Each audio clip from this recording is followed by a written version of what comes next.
here we go again. Got a new canvas, ready to make a new painting. A little different this time. I have a sketch that I'm going to work from. This is something that's just out of my head. So we'll see. As you're watching this video, you can see the finished painting up in the corner, but at this point, I don't know what it's going to look like. I've just got this sketch and what's in my head, which can be dangerous sometimes, not working from a photo. But let's get started, see what we get. On the palette today, starting out with Ultramarine Blue, Burnt Umber, Cadmium Yellow Light, Quinacridone Magenta, and White Gesso. Now maybe adding some more colors to this later, I'm not sure, but I'm going to start with these. And then start with the first thing I want to do is just paint the background, the sky, and just get a coat of paint on the canvas. So to start with, I'm going to go in with some Ultramarine Blue, some gesso. I'm going to tone that down with a little bit of the burnt umber. I want this to be kind of a spring day, but a little bit overcast, a little bit gloomy, a little bit rainy maybe. You got a puddle, obviously, so it's going to be a little rainy. Put a little bit of this magenta. See how little that is? It's very, very little. It doesn't take much. Just to wake that up just a little. I think I want it a little lighter.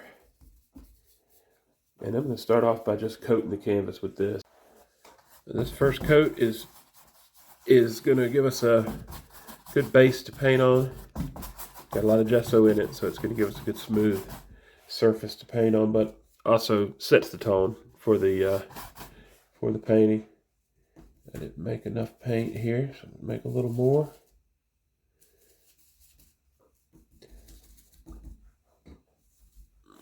Get that a little bit more gray up here. I think I'll like it better. And in this step, I'm kind of just really scrubbing the paint into the canvas. Just really get it in the canvas, in the fibers.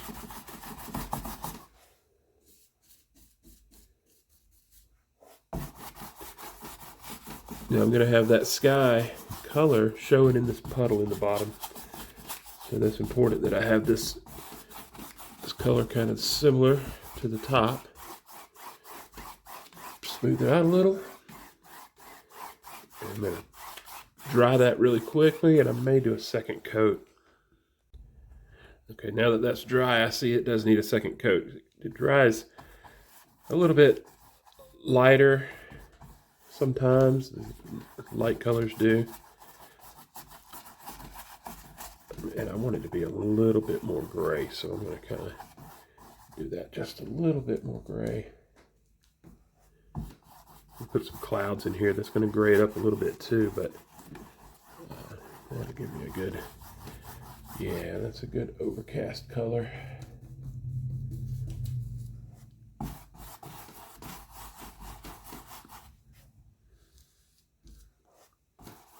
This is where my puddle is down here at the bottom, so that's my reflected sky.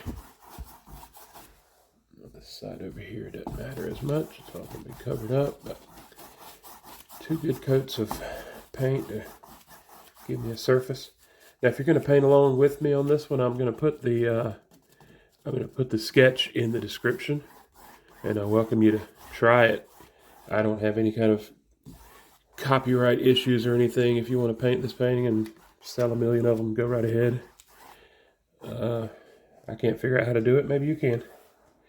All right, that's good for that second coat. I'm going to give that a dry, and then we'll sketch it in. All right, I won't make you watch all of this, but I'm going to show you a little bit about how I, kind of the process, how I get this sketch onto the canvas. I mean, you could just draw it, especially, I drew it the first time. I could just draw it. But what I like to do is trace it on paper in the actual size of the canvas that I'm using. This is 11 by 14. And so I've got 2 pieces of paper taped together here, but I sketched it, and I went ahead and scanned it in Photoshop and cleaned it up a little bit before I reprinted it, so that's why it looks printed. But like I said, you can get that sketch on in the description there. I'm using transfer paper. This is you can get this at the arts and crafts store. Make sure you go shiny side down. I always do that backwards the first time.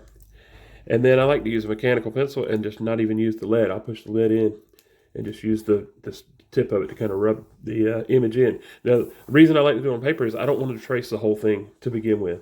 All I want right now is the horizon, kind of right in here. Okay, and I want to know about where my tree line is. I'll do that kind of lightly. All right, and I don't have to follow that exactly. It's my painting. I can do whatever I want with it, right? And I've got, I think I'll wait and do these trees a little later. I just want to get the horizon and everything in for now. But by doing the sketch this size and having it where I can just do a little at a time, as long as I tape it back and line up the corners, line up the page with my canvas, I can keep putting it back on and trace a little. Because when you start painting, you're going to paint over a lot of your lines, you know. So we'll start with that. That's just a horizon, but I'll do some more tracing in a little bit. I just wanted to kind of show you how that works. All right, so on that horizon, I'm going to have some small, maybe some distant trees. And let me show you that color. Okay, for those furthest back trees, I think I'm going to start with my sky color mostly, which was just blue and brown gesso. If I add a little bit of yellow to that, it's going to give me a green. Yeah, but I like that green to be more leaning towards blue. Things that are off in the distance, the further they get away on a blue sky day, they turn more blue. You get more atmosphere color. So I like that. I think that color right there is kind of a little tint of green, but it's got a lot of blue in it. Let's start there. See what that looks like. Yeah, that's a pretty good color. Now, I'm just going to try to get the tops of these trees. These are very far away. Just trying to get the very tops of them to look, you know, not perfectly smooth, but not trying to paint individual trees. Far, far away. And this shouldn't take but just a second.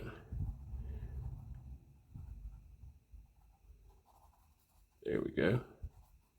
And I'm going to bring that down to my horizon line, maybe over it even, because I'm going to paint that in later.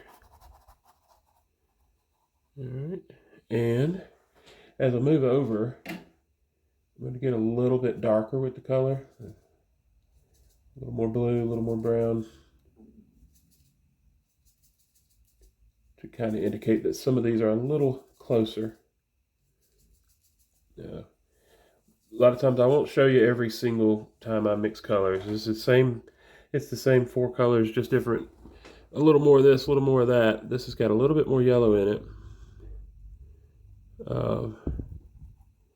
So these are a little closer.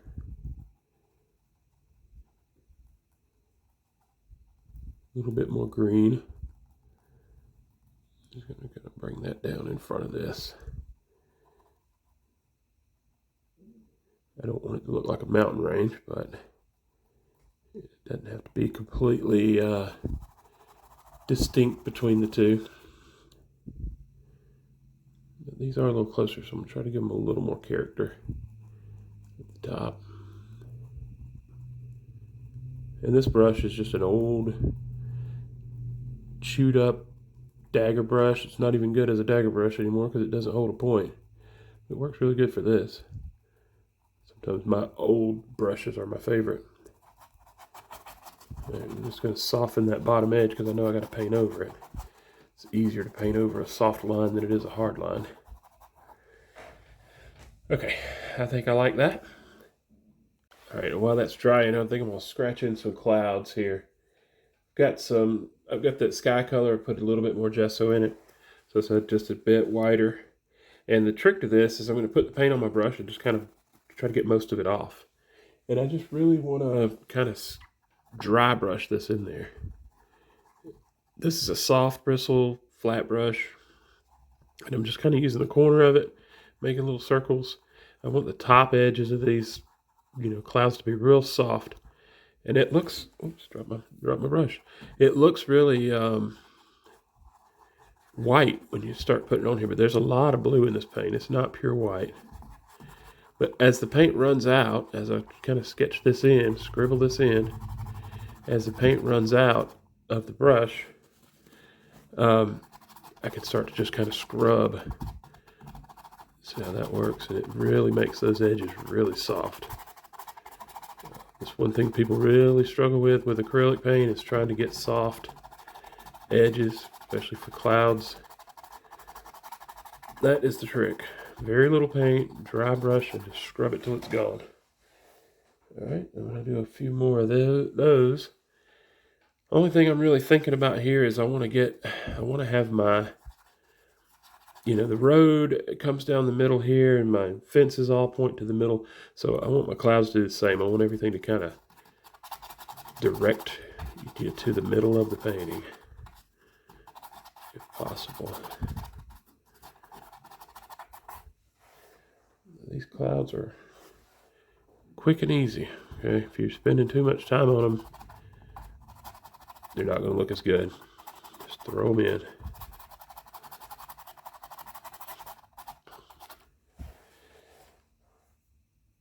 Alright, now I know that as I get towards the bottom, I want them to be a little more spread out. And this is a, kind of an overcast day, so I want a good bit of cloud cover. At the bottom, they're more, flat, horizontal, because they're further away. Kind of like that. Okay. Come on down over here. And my other paint's probably pretty dry by now, but I'll try not to get into it too much.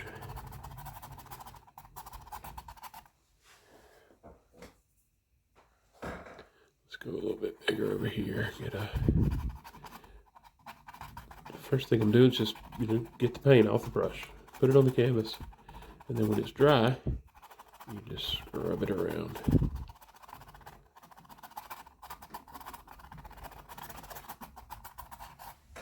Okay.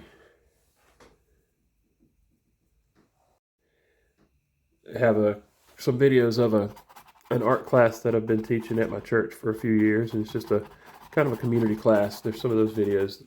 If you look for them, you can find those on my channel. But anytime we do clouds in class, it's always it scares everybody to death.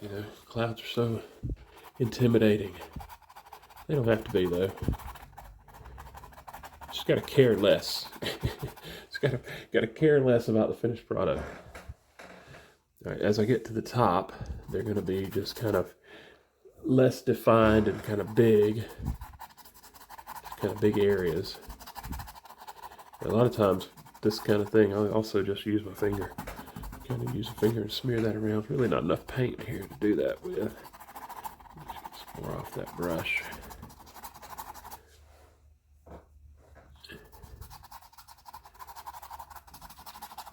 Just want to make sure that you don't stop at the edge of the canvas. Make sure you go off the edge. That's the one thing we get a lot of times for beginners, try to just kind of paint everything right in the middle. It doesn't always frame up perfectly like that. Everything needs to run off the canvas. Okay. I think that's about all I want to do with that. Well, you know what? Let me go a little darker. Put a little bit of brown in there with that blue to get a little more gray. Since this is a overcast day, might want to put some gray in the bottoms of some of these. Let's see if that ain't dark enough. Just doing a little darker shade than my sky. There we go. That's a little too brown.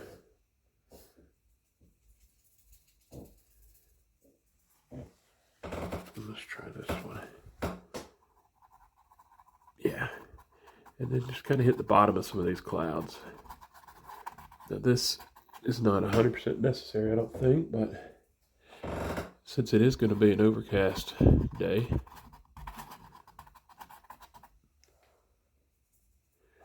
we'll give them a little bit of gray.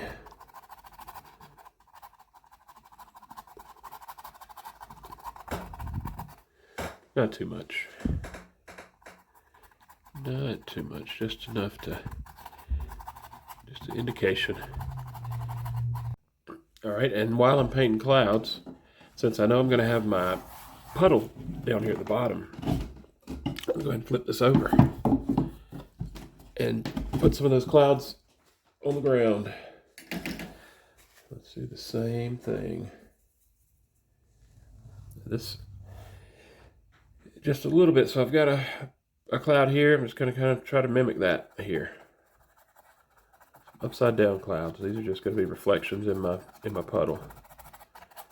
So they really don't need a whole lot of detail. Just a little.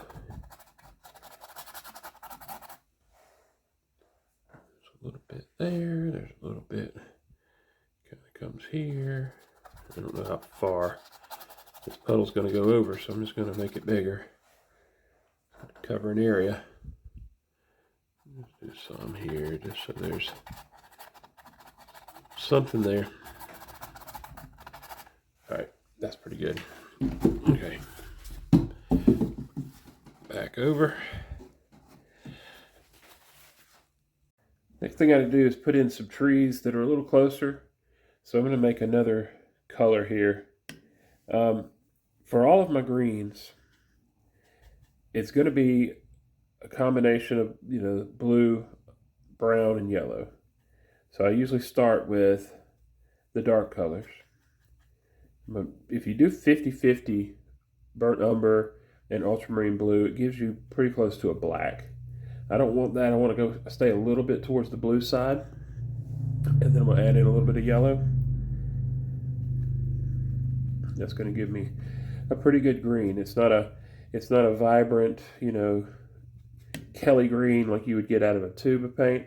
I don't like doing that, especially for beginners. I always tell people that it's easier to just make your colors. They're not as pretty, but they look more natural, and it's much more easy to manage those. So this is a little brighter green than that one there. So this is going to be our next set of trees, kind of in the foreground. Now they're going to have a light side and a dark side. For the shadow side, I can add a little bit of brown to get a darker shade to it, but you actually can add a little bit of magenta to that as well. That is sort of the opposite of that green. That gives you a good shadow color. So we'll take those two colors, and I've got this fan brush is just a natural bristle, and it's one that I've used a lot, and it's flayed out real good. It works really good for making grasses and trees, stiff bristles. Let's try that. I got my sketch back up here. I just want to do a little light trace of where these trees are going to go, just roughly. Don't really have to do this. Like I said, this is my painting, my drawing. I can do whatever I wanted with it, but just for the sake of showing you the process, let's see. And I'm gonna wait on that one until I put that building in. See if that showed up good. Barely, but I can see it. So that'll work. Now with these, I really want to let this brush do the work for me. If I just kind of lay it up there, it'll give me the top of that tree, kind of like I want it. There's several ways you could do this, but this is a good way to start anyway. These are, you know, kind of manicured trees on the property. These are not this is not in the tree line, you know, in the woods. This is kind of somebody's property, so they'd be a little more round, a little more manicured, a little more clean. Not perfect.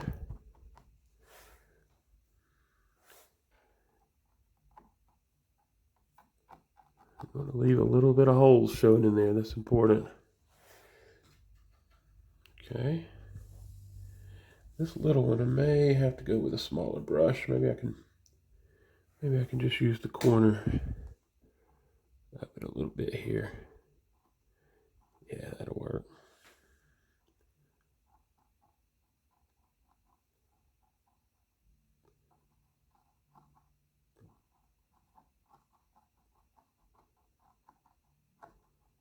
like that.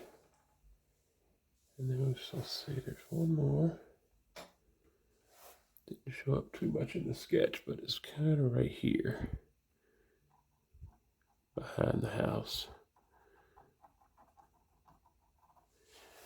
Now we'll use that darker color. It's not even going to wash the brush out, just going to go straight into the darker shade and just kind of come around the bottom edge of it. Just kind of on the bottoms with that. It gives me a little bit of depth, a little bit of shadow underneath that tree. Good, good. All right. All right, now I'm going to use my liner brush, these long bristles, and I've got some brown that I've added a little bit of blue to darken it up a little. And just going to kind of throw some of these trunks in here. Like I said, these trees are, you know, they're not perfect, but they're a little more manicured than regular, you know, trees would be in the woods. So that's why they're a little bit round, a little bit, you know, neat. All right, that one marked.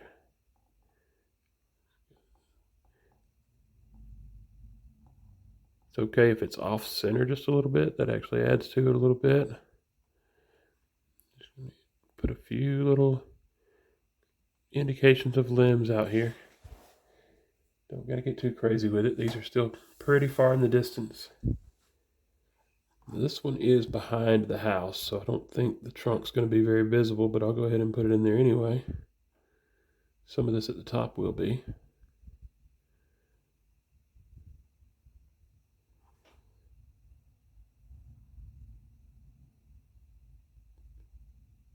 That one don't have a whole lot to it. The other thing you can do on things like trees like this, let me dry it real quick first. Okay, you can come back with a little bit of your sky color. Now, only on the parts where the sky is going to be shown in the background. Come back in and put some holes in this tree, and it'll add a lot to it. And I like to start kind of around the trunk, around the branches. And it don't take a whole lot of this. And it's not 100% necessary, but having that little bit of light show through there gives a lot of character. And I will focus more on the ones that are close to the middle of the painting, you know, middle where the focus is.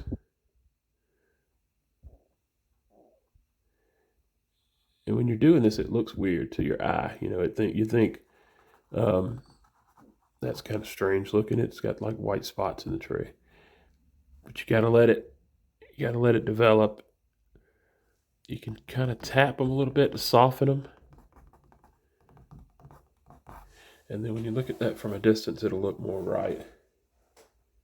I want to be careful not to get up above down into my other trees, the other row of trees in the back, you know, because you wouldn't see sky through there.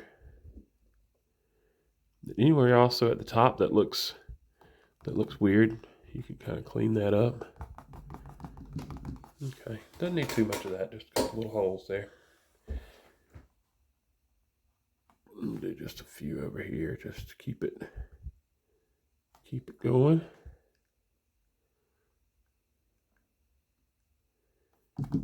Okay, that's enough. Those are far away. They don't need a whole lot of work. Now the last thing down here is I'm going to put some little bushes kind of things along the bottom here. Another little tree line, a little closer, a little darker. I'm going into my shadow color here for this, what I was using for the shadow on these trees for most of it. And it's just, you know, just some more greenery.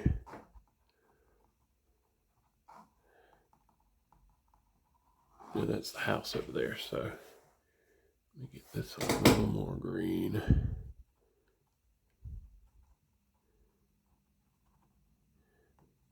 All right. I'm going to dry that, and then I think I'm going to put my put a little land in here so it's not floating. All right, I know I really want to have the sun be pretty bright across this field in the back. This green is the same green we're using with a lot more yellow in it. And I don't have any gesso in this, it's just blue and umber to make, and yellow to make the green, and then I add a lot more yellow to it to make it kind of bright. And this is just a far away field where it's just really bright. The house is going to be over here, so yeah, I like that bright green. And I'm just going to feather it down. So we have a road in here. I'm going to have some other things. It's going to get darker as it comes forward, but way in the back there, it's really bright. Now, because I don't have any gesso in here, it's going to have a hard time covering this dark underneath. I could add a little gesso and that would help it cover better, but I think I don't want it to look pastel. So I think I want to just do a couple layers of it. And I'm going to soften that bottom edge because I'm going to paint over that. I want it to be soft so it can be easily painted over. Yeah. And we'll dry that and we'll put another coat on it. Okay, second coat. Let's see if this covers better. Yeah, it does. It jumps right off there too. Yeah.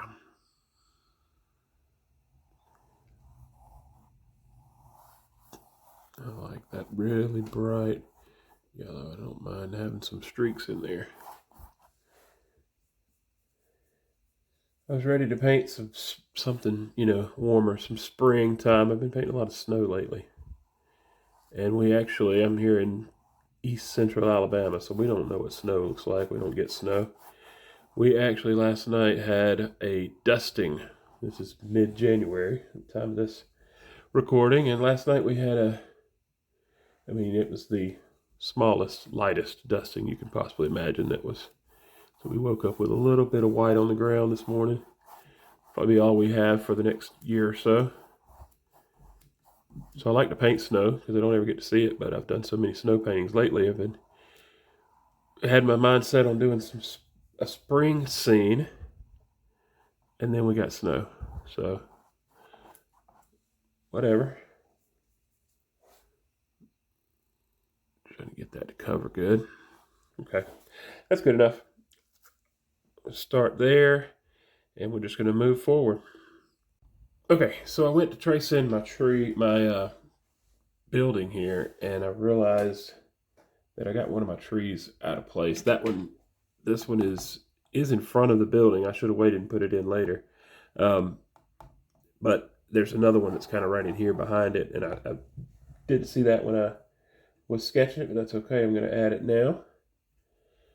And then we'll put both of those trees in the back, you know, so that'll be a little different than the sketch, but you know, it's mine. It's my drawing. I can do it how I want it, right? Just going to get another, because this one needs to be a little bit more dominant because it's kind of right behind.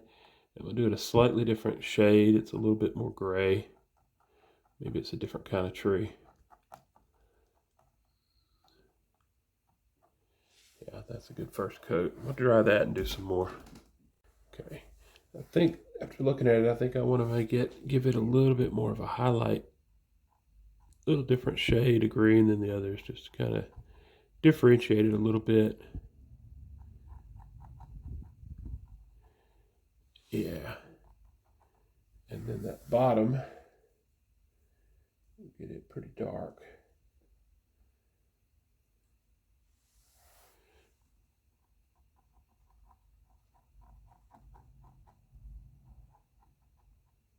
Yeah, like that.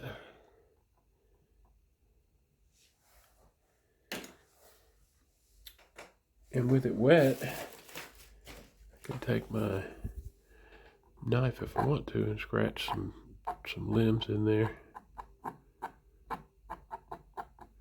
before I paint my trunk. I need to bring some of those other trunks down a little too because they're supposed to fall in front of the line. So while I'm in here painting trunks, I'll do that for these. So this one it should come in front of.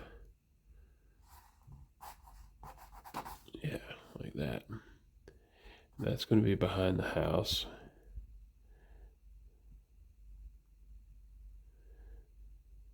This one's going to come down a little bit in front. Just a little. Now these over here do as well. This one not as much. Just a little. And I'm just smearing off the bottom of it to give it to tie it to the land. But this one I want to bring down a good bit. It's a pretty solid tree. Let's get some paint on the brush.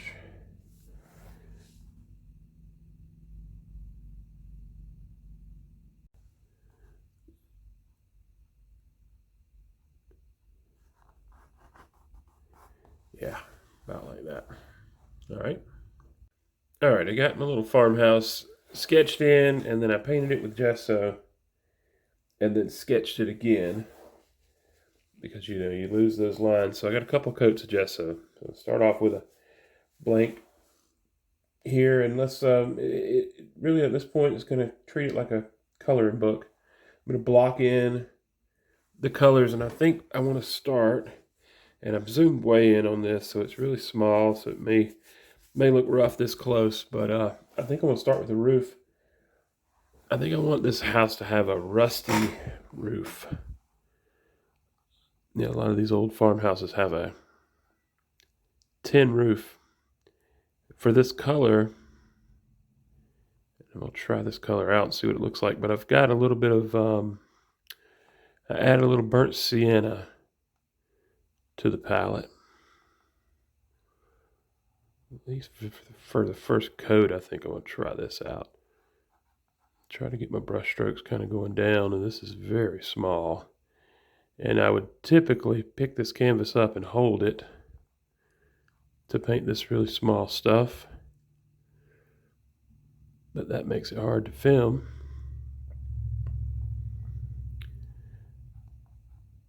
So I'm going to do my best here. And we'll work these brush strokes a little bit. I'll add some blue in there in a minute. This is just the first layer of many.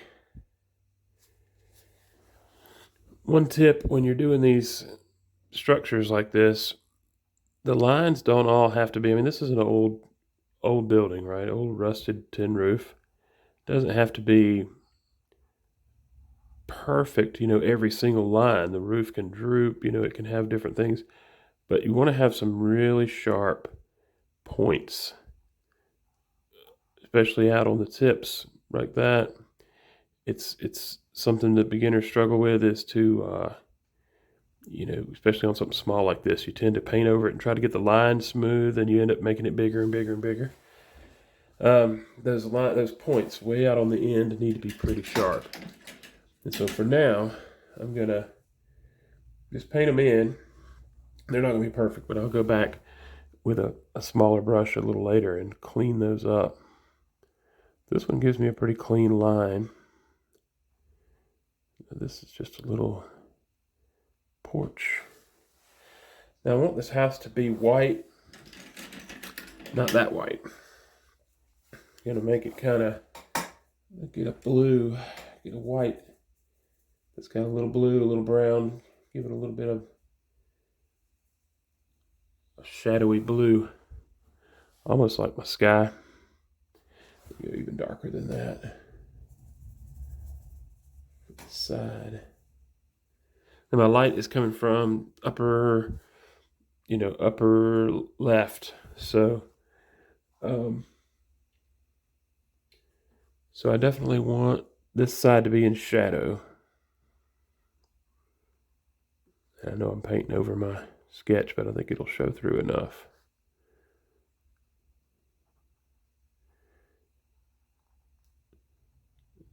All right. And then under here is going to have some shadow. There'll be more in shadow under there.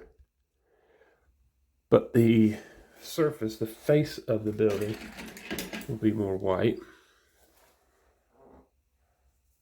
I'm going to add a little touch of yellow in that. Just a touch. Gesso with the slightest amount of yellow for the face of that building. Right here. Again, I'll clean some of this up later. This is not perfect.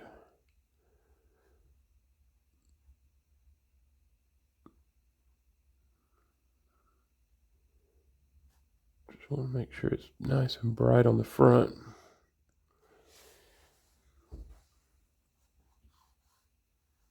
Now that side's got a shadow. That's pretty good for now. I'm going to dry that and then we'll clean it up a little bit. All right, now I got some dark sort of black. I'm going to come under here, block in that eave.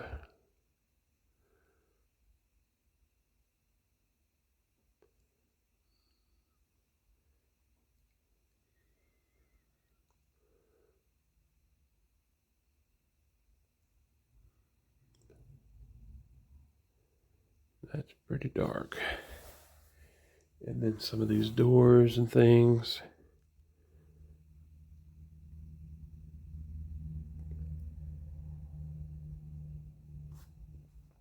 Windows.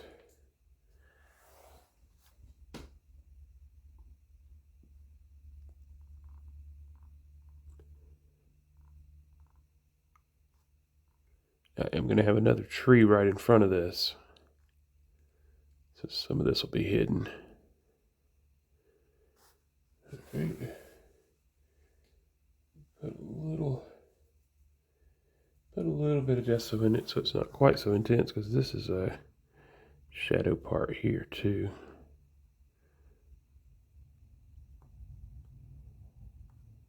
Yeah, I think I like that. A little less intense.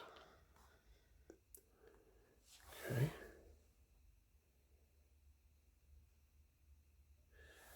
This is a door. Let's give them a big barn door on this thing. This little part of it here, I guess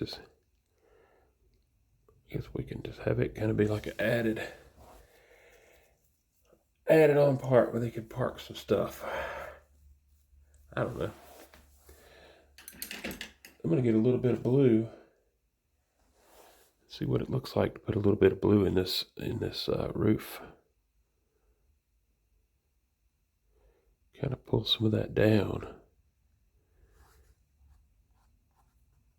I do want it to follow the roof line here.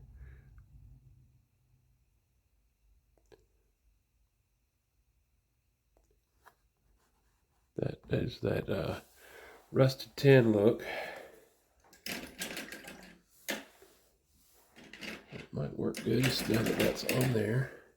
To kind of take just water, try to add some of my streaks to it. There we go. Might have pulled too much off, but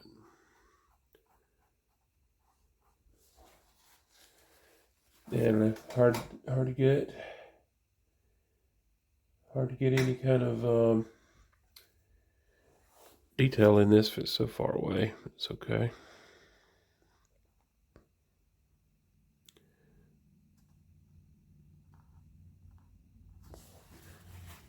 Gotta put it on and push it around a little.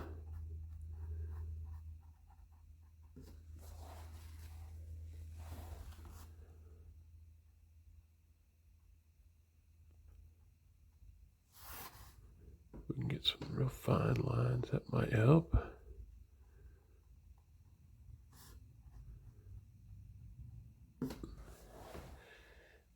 We'll let that dry and then we'll do some more to it. In the meantime, yeah, let me dry that all together first.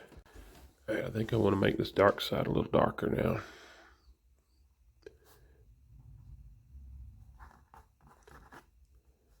I'll put some of that under here as well. All right, I don't want to take too much away from the brightness of the front. Wash some of that off a little bit. Okay. Now underneath, underneath this eave. Could be a pretty good shadow under there. Both sides.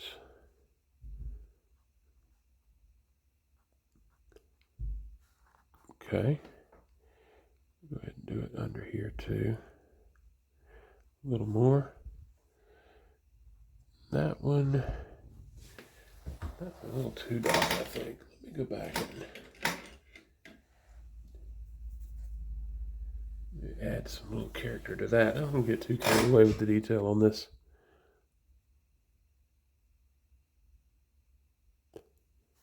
Don't want to get too carried away with that.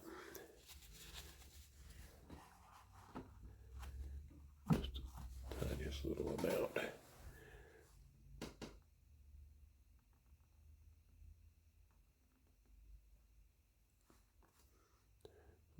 Get some poles under here.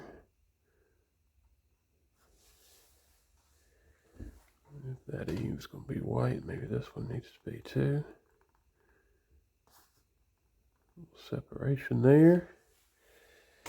Yeah, it's so far away. There's not a whole lot of detail that you can get in there.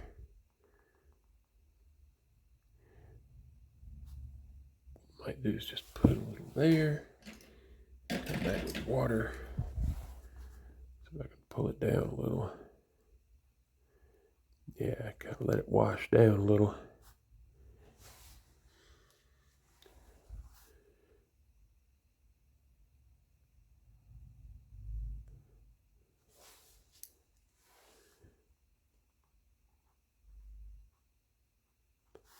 Okay. Got a little bit more of that brown in spots in the roof. Extra rusty pieces. Maybe some stuff across here too.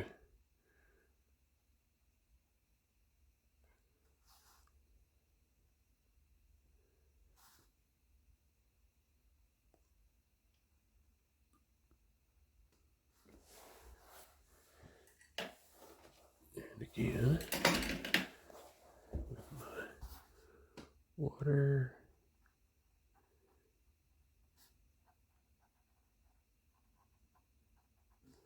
Yeah, that'll work. Not perfect, but I think that's gonna work. I can soften that up just a little.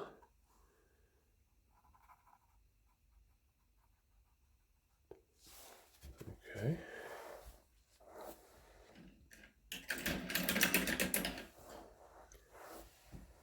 And that bright front, I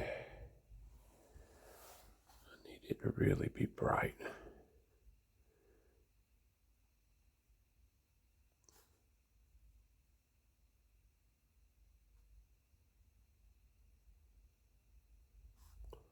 Yeah, that's better.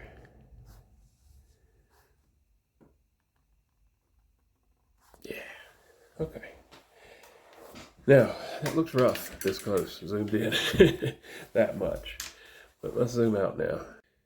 All right, I think I'm ready to block in some of this road, and I've got a color that I made that's kind of gray. So it's going to have, burnt umber, ultramarine blue, gesso. I just want to start putting this road in here. I've got it kind of sketched in, and it's going to change colors, and it's going to have shadows and all kind of things coming down through here. So I don't want to get too worried about how it looks just yet. But just going to get it in there.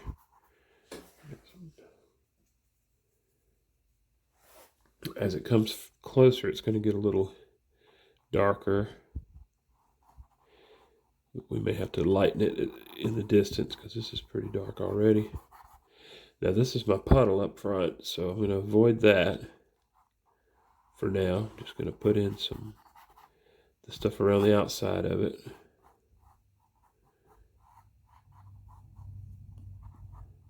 We'll work these edges and everything. I'll clean all that up later. I'm going to get a little bit bigger brush.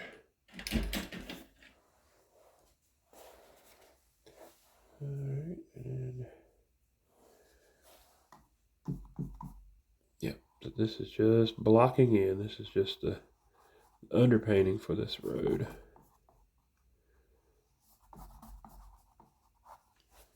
That puddle looks like it's got a weird shape, but in the sketch you can see more of why. It's got kind of the ruts in the road kind of cause it to look that way.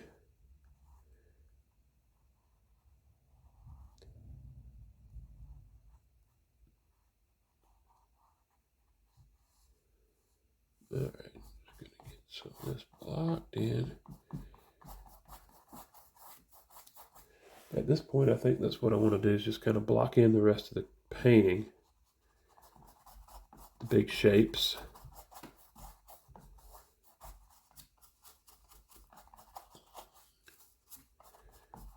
So the next one would be the grasses. I'll come on this side first. This is all going to have different colors, and it's going to go up into the grass over here, but there is a little bit of dirt on it. All right, maybe.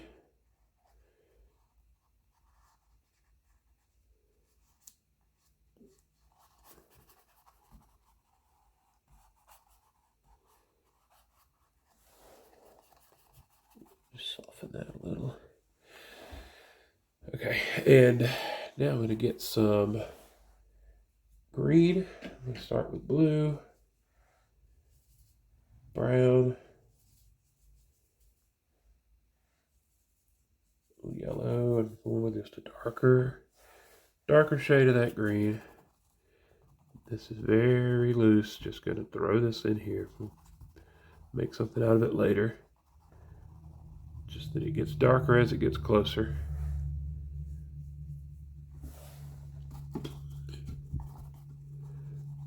This is going to have a lot of grasses and things covering this.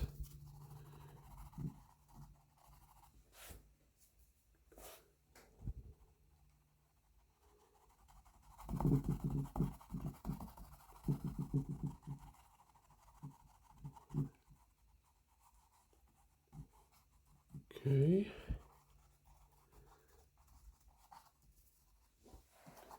Make sure that's nice and soft. I'm going to come back and re-texture that later with some grasses. I'm trying to block it in for now. And of course, we're going to have fences all down both sides. That's going to add a lot of contrast. But for now, the next thing I want to do is just kind of put the block in for this tree, just the main, biggest shape of it. For that, I'm going to have to make a little bit more black. I don't really want the tree to be brown. I want it to be more black. It's pretty solid. It's a big, I want it to be a good dark contrast to that light green behind there.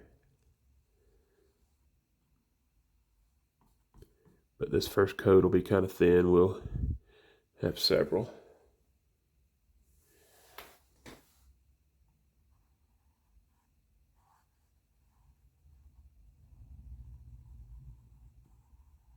And I'm not going to get into the limbs just yet.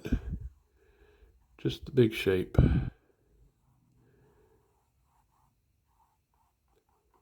right. All right, it's starting to look like something. I'm going to dry that, and then I want to do the rest of my sketching, I believe. Go ahead and copy the rest of the fence and everything else on there. So let me do that. I'll be right back. Okay, so I took a second to sketch in the fence and the fence on this side, the things that are going to be dark, and show you a little trick here. I'm not painting these in as they're going to be finally. I just want to trace them in black. I want to paint them in black so that when I paint the ground, the grasses and things over this will kind of serve as my sketch. Since my pencil markings would be painted over, this will be harder to paint over. It'll show through. So what I'm essentially going to do is use this as my sketch, paint completely over it with the grasses, and then I'll be able to see this through, and then I can go back and paint it for real. But I won't make you watch all that. I'm going to fill all this in, paint all this in black. I'll be right back. All right, so I got it traced in, painted in. Now this fence is going to be one of the last things that I actually paint. So that's just a sketch. I'm going to treat it like it's not even there, and the tree as well. And I'm just going to paint my grasses and things in the background. I got a small fan brush and a little darker shade of this green. I'm trying to start putting some of this far away grass textures, and I'm not going to try to avoid my fence. I'm going to paint right over it because it'll show through. This is just going to give me some distant texture. Like I said, this is just a slightly darker shade of green. Barely going to show up on my other grass, but that's okay. All right, and I'm going to go just a little darker with it.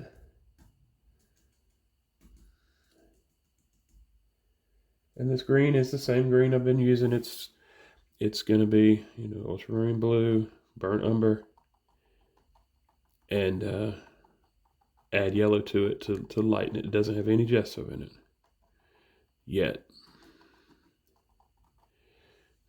Just tap some of this in, and then I'll kind of give it some more texture before it dries.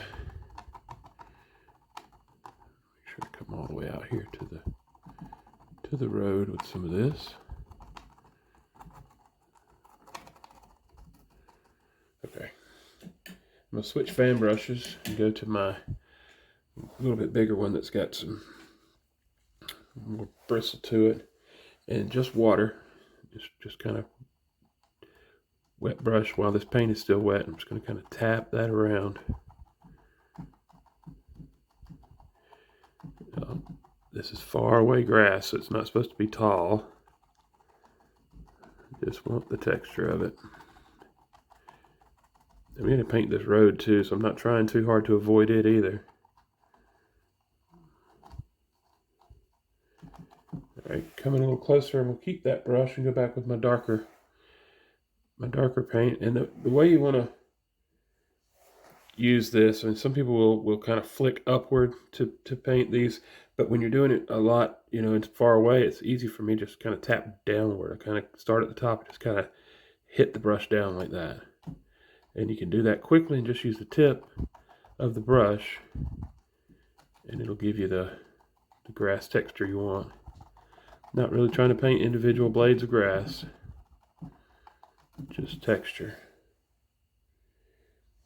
And you just get a little paint on the tips of the bristles,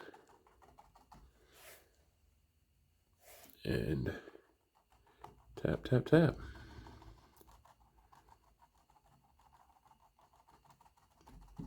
As I come down, I'm going to get darker and darker, because that's going to give me depth.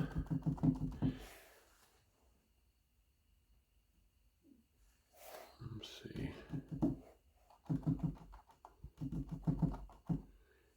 Okay, this is pretty dark down here.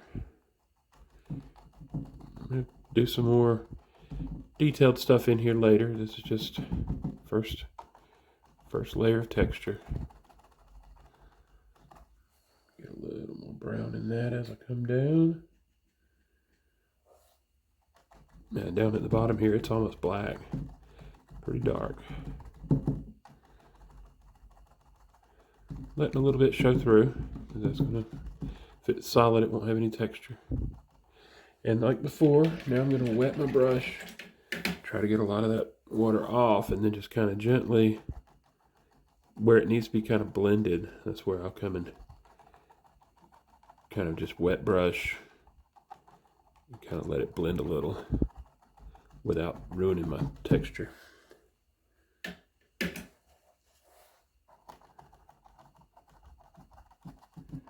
So you got a fairly smooth gradient from the light down to a dark. All right, I think that's going to do that for now. while I'm still in that, I'm going to get some of that really dark grass, and right at the base of this big tree, make sure it's nice and dark. This is a shadow that's kind of falling across the road. We're going to paint in the shadow on the dirt here, but I want to see a pretty distinct dark shadow coming across right there, all the way from this tree over. I think that'll do it. And we'll lighten some of this with some detail later, but we can do that a little bit over here too. Now we'll go ahead and focus now on the tree. I did dry the grass a little bit, but we're going to go ahead and put this tree in completely. It's behind the fence, so again, I'm not worried about the fence itself. Just going to make this tree, first step is just make it solid. And this is a dark brown, almost black. Just going to make the trunk solid. I know I want it to have some character. I want it to be, not a perfectly straight up and down tree trunk. I want it to be kind of knobby and, gnarled a little bit. That's just part of it. I'm just going to make it a little more solid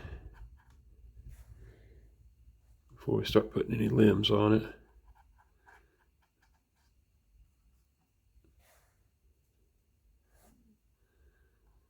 Just putting some thick paint, and if it's too thick and has some texture, that's okay too. That adds to it.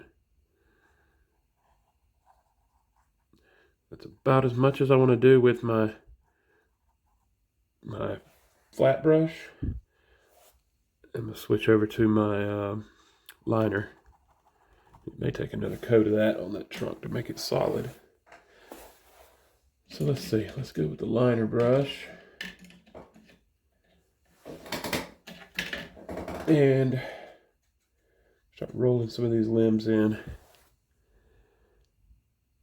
Let's get plenty of water in that paint. That's the trick to that, is you got to have that paint's got to be heavy on the brush and really kind of watery, and you just kind of got to pick a spot, pull it out, and kind of twist and turn as you go. And it gets smaller and smaller as it goes out. I'm going to do a lot of limbs on here. And I want to make sure that I don't make them all, straight out 2D. I want some of them to wrap around the tree, some of them to come forward, some to go to further away.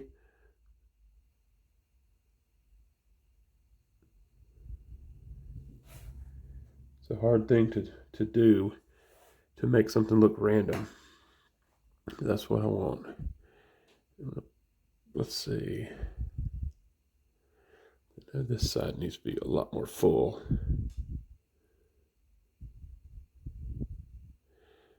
I also try not to do curvy,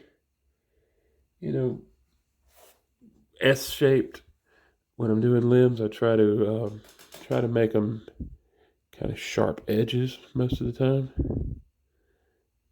Kind of dart back and forth with the brush. Looks a little more realistic.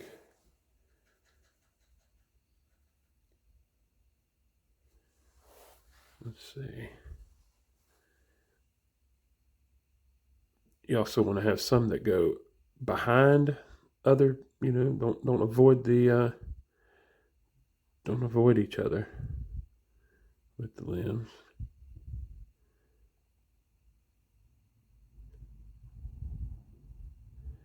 I have some leaves on here probably, but this tree is, I like to have a lot of limbs. I don't know if it's going to be a dead tree or just just one that hasn't gotten leaves yet. But I may put a few little leaves on there because it is spring. We'll pull a limb out this way. I don't want to try to avoid that tree. I'm going to paint over that a little bit, and that's going to give me some depth.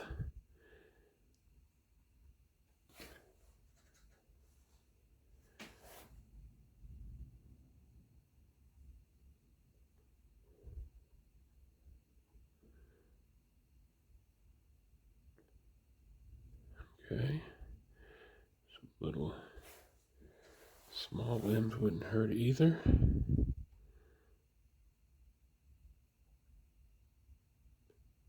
Come back around in front with some of these.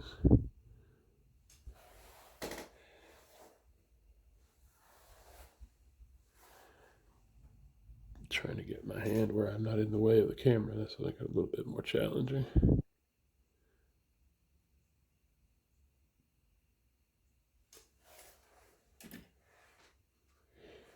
If you notice the limbs are not flowing good, add some more water.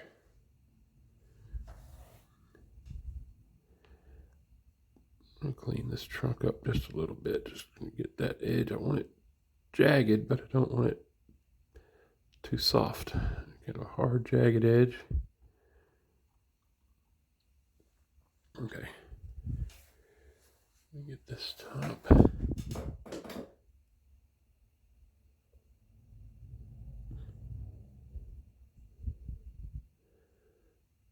right. I think I'll stop there for now. I'm going to put a lot more real small stuff in there, maybe some leaves later too, but that's going to be good for now. I'm going to dry that and we'll start getting the trunk to look right. All right, tree's dry. Now I'm going to start adding some texture to it, some character to it. This is where you really build. You know what the tree looks like. It's flat now. There's really nothing you can do to keep it from looking flat when it's just solid black. But now when I'm putting my highlights and shadows, this is when I can really decide kind of where things are. So I know my light is coming from the upper left. So most of my highlights are going to be on this side. I'm going to start by just putting some paint in, and I'm not worried about that fence. So I'm going to paint that fence back in later. Kind of got a natural knot forming there. That's pretty good. Just dabbing some paint on right here. Show you my technique for this. Just kind of put some paint. And you can I use my finger most of the time, but I can, on a bigger trunk like this, I may take a clean brush with a little water and just kind of push that paint around. Just kind of tap it, move it. Don't think too much about it. And it'll give you some good textures. I want to make sure I get right up to the edge. Just trying to give a little tree bark, a little, sort of vertical lines maybe. Also at the bottom, it kind of, you got some spots where there's kind of, it gets thicker, like into where it goes out into roots. You can kind of develop some of that with your highlights. And the trick to this is just do a lot of layers of it. Straight into that and come up here. You can't see much of what's going on up there, but first layer kind of goes all the way, not all the way across, but it starts at the left and goes most of the way across.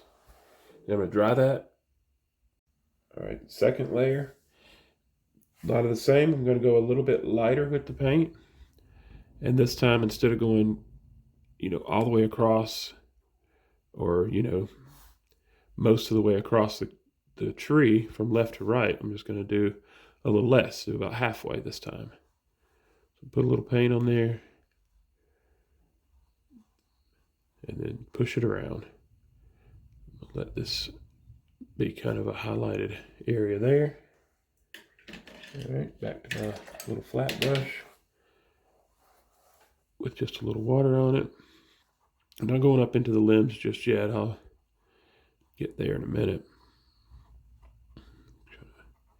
Tap, tap, tap, push that around. And it's going to, at some point, it's going to really look too light.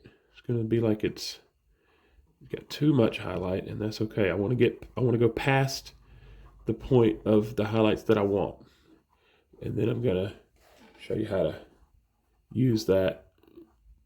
We'll scale it back a little bit when we try to color it. I'm not really worried about the color of the tree right now, really just the value, dark and light. There's second layer. I'm going to dry it and keep going.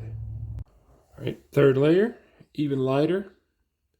And I'm going to go even less distance across. Just going to put just a little of this in here. Focusing on kind of right where the light would really shine on that tree. Okay, and then my second brush. Don't tap it too much and lose all the texture. Just gonna let it do what it wants to do. Just kind of pushing the paint.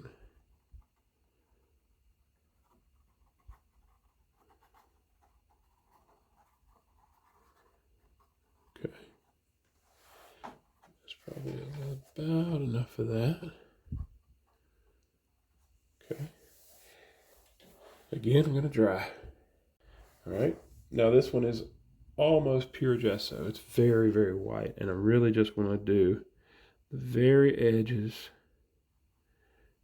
very, very edges. I'll come back and kind of shape that up in a minute or two. Very whitest edges of it.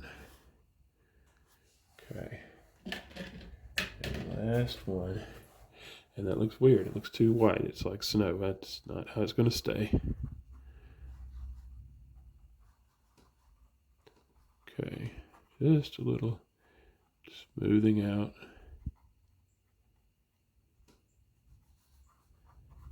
Okay. Dry that. So that's the trunk done. Moving up now a little to the upper part. I'm going to go back to my mid-tone. Now, I don't want to do too much highlighting up here, but I do want to separate out some of these limbs. Like for instance, this one needs to be defined a little bit more. Something like that one that's coming out of the middle of the tree there, I can kind of, swing it around to the front a little by putting some highlights on that side. This is where you kind of decide which limb is in front of the other. I'm just going to put a little on. Use my wet brush here, and kind of push it around. I'm not going way out towards the end of the limbs. This is just the big ones and just the trunk, just towards the middle.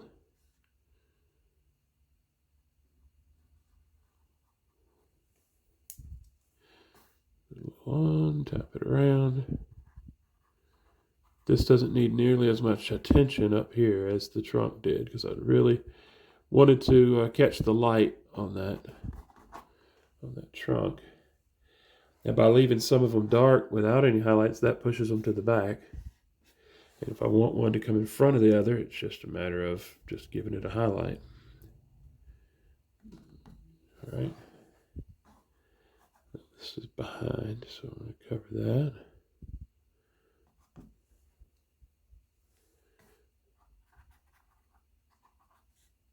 Now this one is going to need some highlight because it's way up top.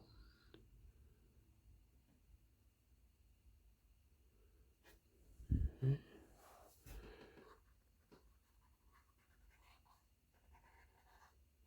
Just a little.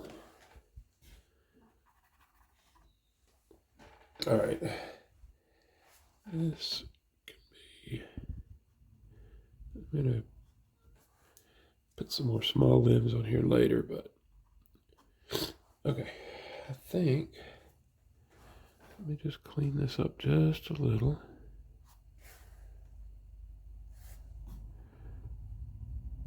Let that go around a little bit more. Okay. Without going too far.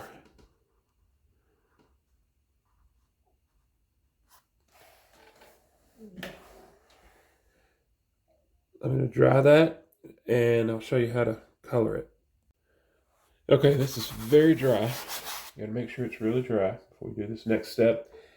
I've got some burnt umber, and I put a touch of the burnt sienna in it. I'm going to kind of tie it in a little bit with the color of that roof. And this has got a lot of water. It's just really about 50-50 water and paint. It's really thin. And all I'm really going to do is wash this paint over everything. Light and dark alike. Just going to paint it. Completely cover every bit of it. with this color. And when it's wet, it looks a little weird, but when it dries, it's going to look really good. Now, out on the little bitty limbs, you're not going to worry about that. Just places where I have highlights. Okay. Let's see how that did. That keeps you from having to mix a bunch of different shades of a color. You know, try to get that brown to be, you know, what's a light brown, what's a dark brown. You just color it when it's done. Paint it in black and white and then color it. I think I like that. I'm going to go a little bit darker on this side. I could let it dry if I want to first and kind of put another coat of this, and then I can go back and add some more highlights if I need to. But that's essentially how I would paint a brown tree. I'm going to paint it in black and white, and then I'm going to color it at the end. Or gray, or any shade that you want it to be, even some mossy green colors, you know. I'm going to dry that and do a little bit more to it. All right, now I'm going to come in now with my much smaller liner brush, real thin liner, and I've got that dark paint that's got a lot more water in it now. It's probably, you know, 60% water now. And these really, really fine, thin limbs, I just want to do, you know, 1,000 of them. I want to put as many as I can in here, just a bunch of little wispy limbs. And they're so thin, you can barely see them because the paint is thin. And when it dries, it's going to look even more thin. So you don't have to really worry about every one of these attaching to something. You can just kind of put them. They're going to look right. They're kind of in the back of everything. You know, just a bunch of little tiny limbs. Now, one thing that I do when I'm painting these little limbs, if you ever notice trees, when the limbs grow out, they always kind of point upwards at the end. And that's because the leaves are trying to get to the sun. So they'll grow upwards. Now, late in the summer, when they're full and heavy of leaves, they might droop down. But especially early in the spring, most of those limbs are going to kind of point to the sky. Most of them.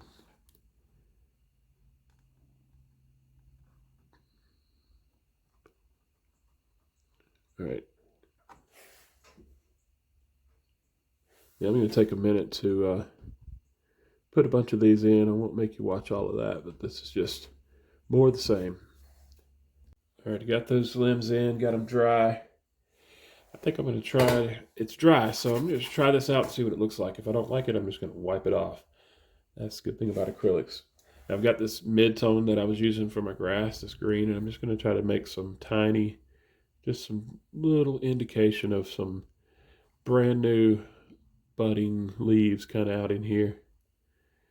See if that looks really necessary or not. Just a little. Might add something to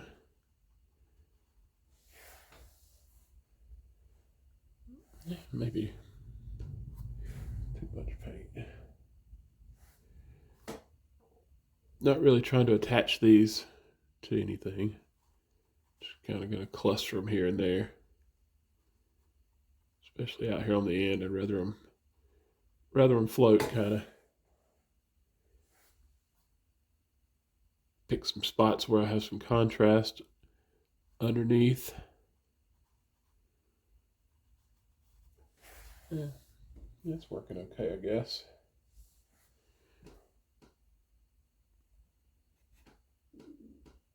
I don't want too much of it for sure.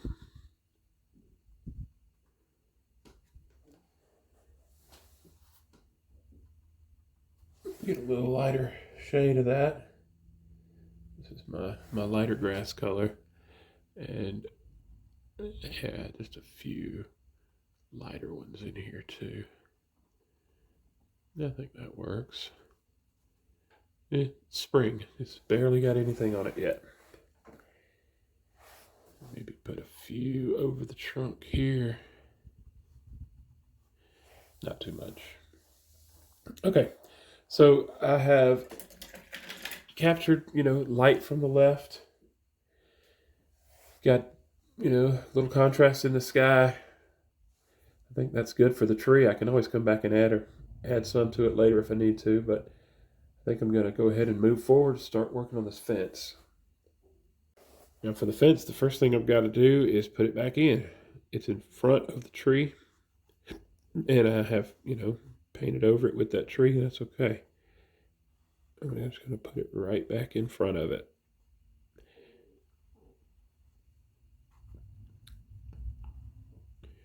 All right, I won't make you watch all of that.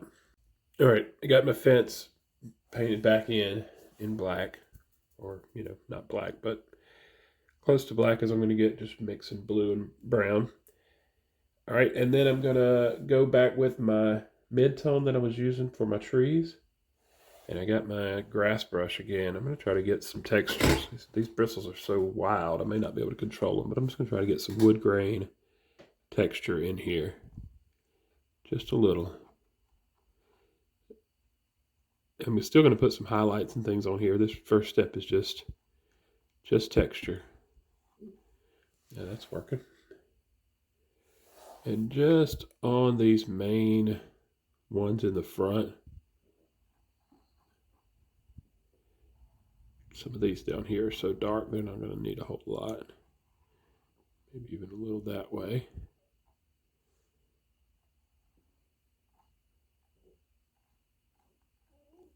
Just a little.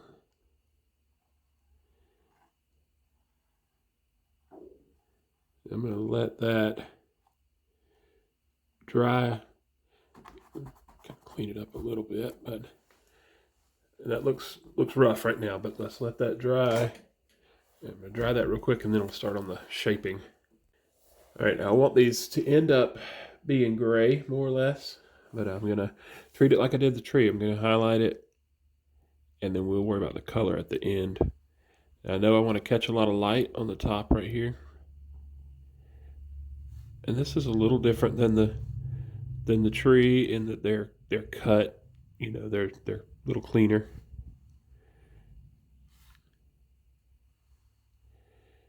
So it doesn't have that bark texture.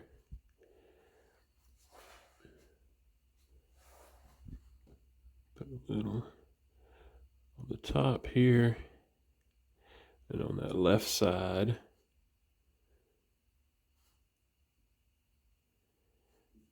Now these kind of have a hole. You have a hole in the fence where the other board goes in.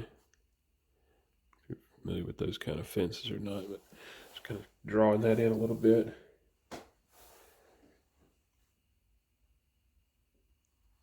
This is the highlight side. We'll do the shadow side next. Some of these. Kind of sure I determine where those fall.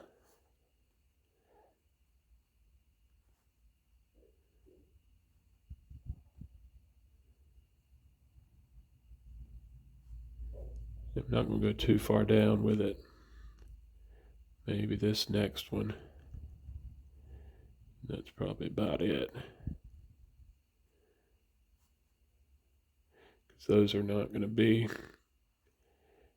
they'll look fine just black. Okay, now before all that dries completely, I'm back with my flat brush and smooth it out a little bit.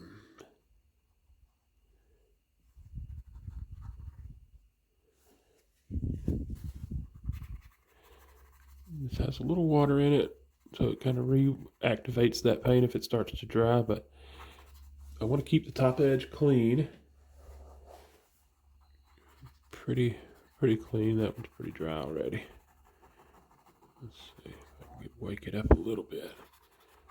Now these right around here look weird. I'm going to come back with some shadow and make that look better.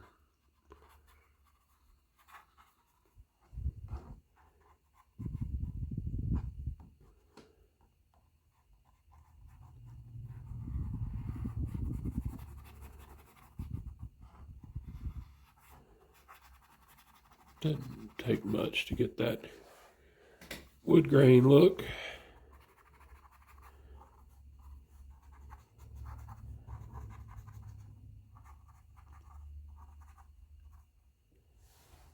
All right. Dry that and we'll do some shadowing. All right, back in with my dark, almost black. This is where I want to clean up some of this shaping. It looks weird. Make sure those holes look right.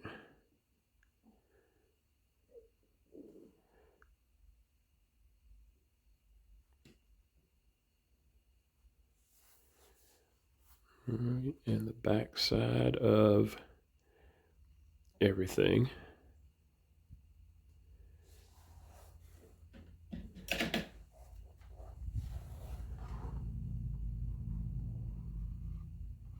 Just smooth that out a little. That hole wouldn't be that low. The wood's going to sit in there like that.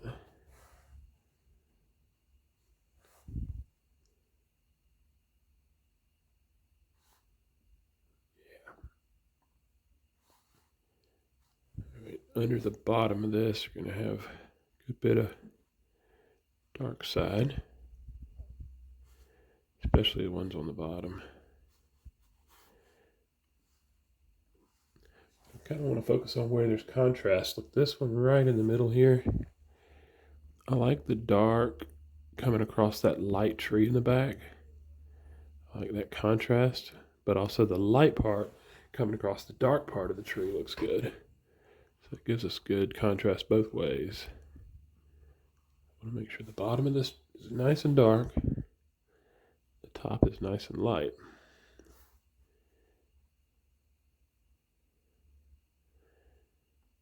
Okay.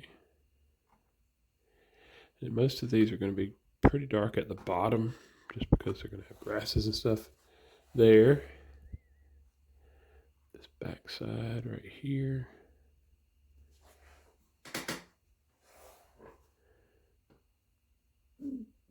That side.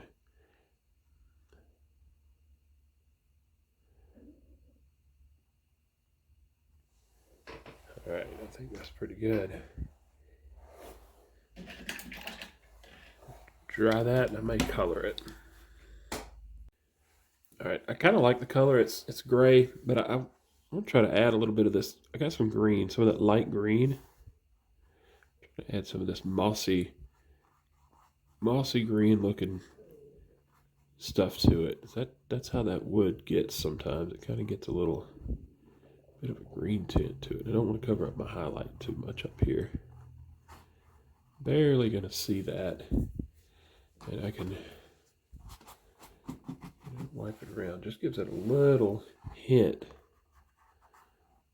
of when it's weathered like that. It can have some of that green on it. Yeah, just a little. Any other spots if I want to go back in with just a gray, you can kind of put it on and wipe it off and it'll tint it just a little. By painting over the whole thing, the dark and the light like this, it marries those together a little better somehow. You just paint dark and light side by side, I don't know, it can look, I don't know, a little too clean. But by painting over them like this, like it did with the tree, it kind of merged it together. While I got that dark paint, I'll put a little more dark inside this tree here, just a little. All right, I think that's going to be it for the fence on this side. While I'm there, get a little bit of dark grass just back on my grass brush. I'm just going to kind of hide the bottoms of these just so they're not too clean. We'll pull up some individual grasses in there later. All right, I think that's the fence. All right, I've been completely ignoring this puddle so far. That's okay. It's going to take some work later. It's going to get a good bit of attention later. For now, I think I want to work on the road. And I'm going to start with my little liner brush and start way back in the back and start giving some shadowing down here under the edges of it. So I'm going to just kind of accentuate where the edge of the road is there. With some shadows that's going to eventually be down here, be, mud, grass, all that stuff. Pull out some pieces of land here.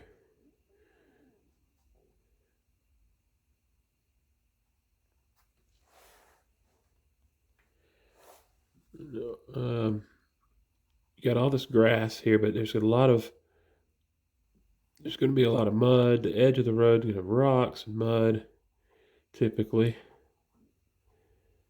So I'm going to make sure I have some horizontal lines. When you're trying to do a road that comes out like this, you don't want to have the lines perfectly straight. I want to make sure that I have some horizontal stuff that kind of comes out here.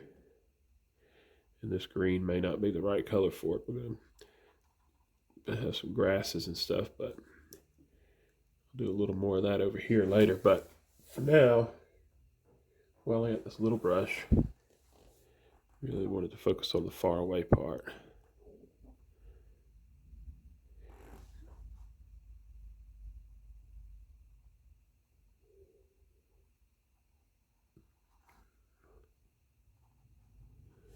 All right.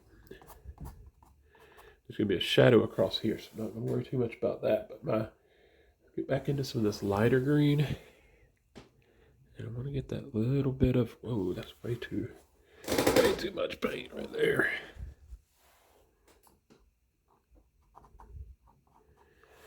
I'm going to try to get that grass in the middle of the road that grows up between where the tire tracks are. If you ever drove on a dirt road, you know there's always that little patch of grass in the middle.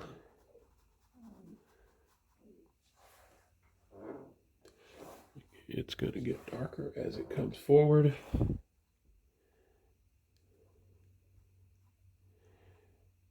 And right here in the shadows, it's going to be a good bit darker. Just kind of putting some paint in there right now. I can come back and with water and just kind of push it around. Just kind of scribbling it.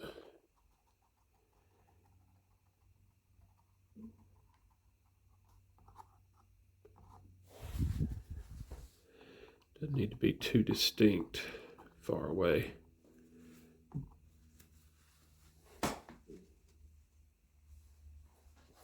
As I come forward, I'm going to put some regular, like, blades of grass on here too. So this is just kind of the ground underneath.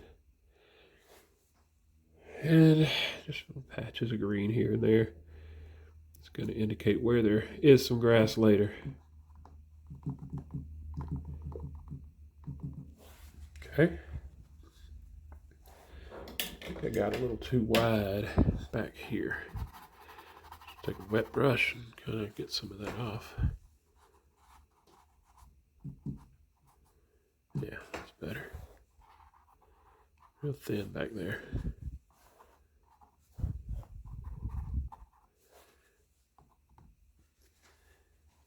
Okay. Now, the road itself is way too pretty, too clean. I'm going to take some watery. Yeah, this is just really watery. Get a little flat brush. I don't think too much about this. Just going to put some texture in the road. Thinking kind of about, ruts, the little tire ruts that are going to come this way. But also the road itself is horizontal. We don't want to get all our lines going that way. Now this is really watery, so when it dries, it's going to almost disappear. it'll give us a little bit of texture there. So we kind of indicate those ruts in the road in here too. It's too light. Make it some dark.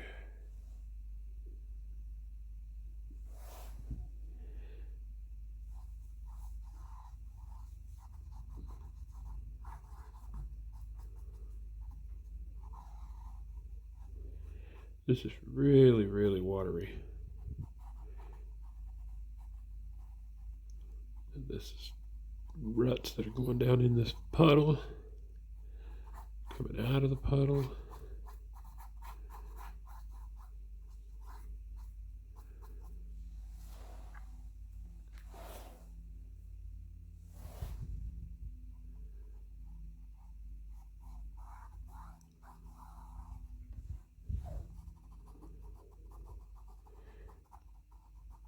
It just takes a lot of layers of texture to start making this look like something.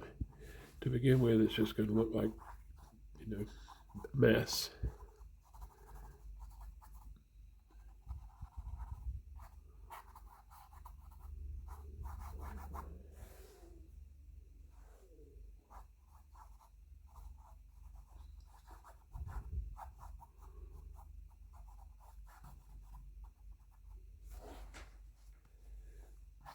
Make sure that I come off the canvas real good with it too. I don't want to stop at the bottom of it.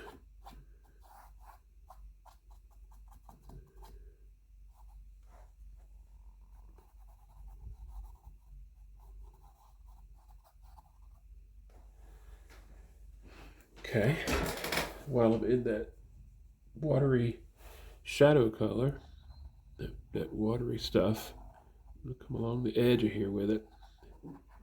Sort of tie that to the ground a little bit. Just kind of muddy, dirty. I mean, if it's mud, how can you mess it up, right? You can't mess up mud.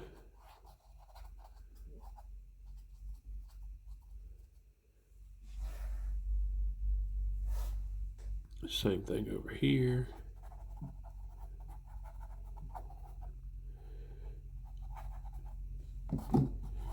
Alright, now the puddle's going to get some more attention later, but just some of the shadowing in here can go ahead and be put in.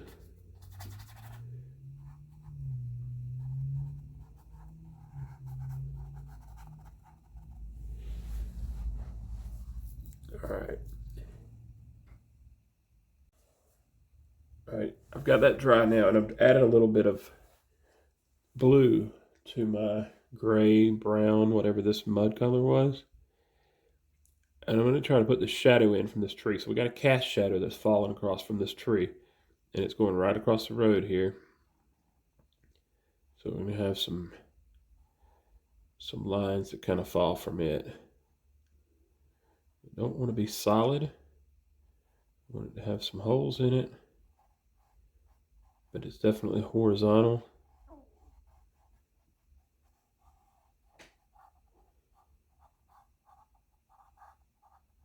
Just gonna follow the ruts of that road. It's gonna have some pretty hard lines, but then it's gonna kind of fade out as it comes further down.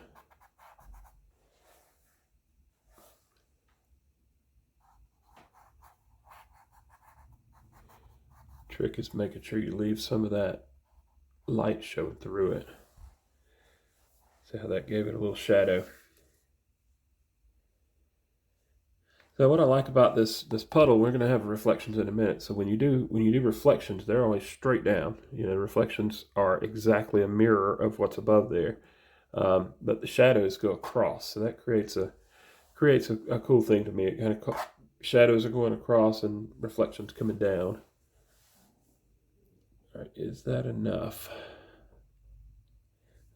I'm going to come back with just a couple of spots where it's darker. After waiting a second and let it dry just a little. A couple of spots where the shadow's more dark.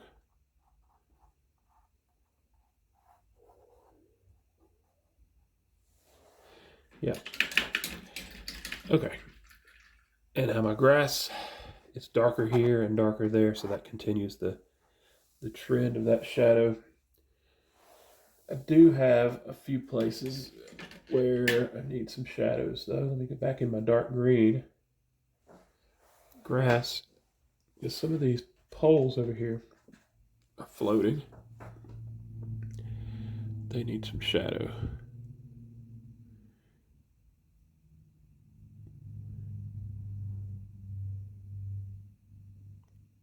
That's grass, so you wouldn't get a whole lot of detail in there. But those shadows going that way would definitely show up. Now, I haven't really started on this fence yet over here. I don't know how much I'll do to it. It's a barbed wire. I'll probably stretch some wire out on it, but a couple shadows wouldn't hurt. Just a little. All right. I think I want to go back now with some more under shadow for the puddle. Start working on it a little bit. Get some of this darker brown gray and start putting in some mud in here.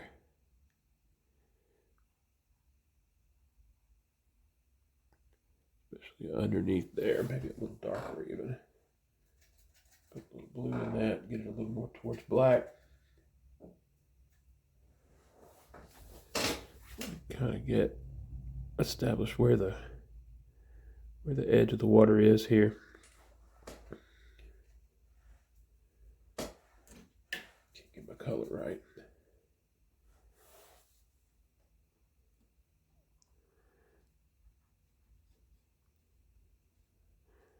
I think I want a good bit of kind of just muddy ground on this side.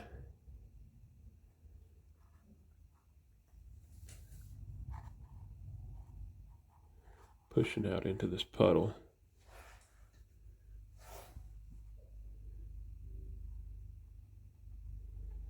Nice and dark. I'm just kind of throwing some paint in here right now. I'm going to come back and push it around.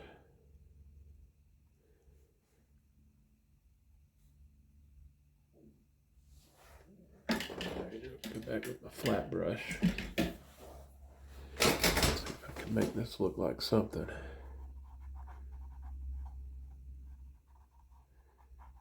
Just kind of softening the bottom edge of it where it goes into the water.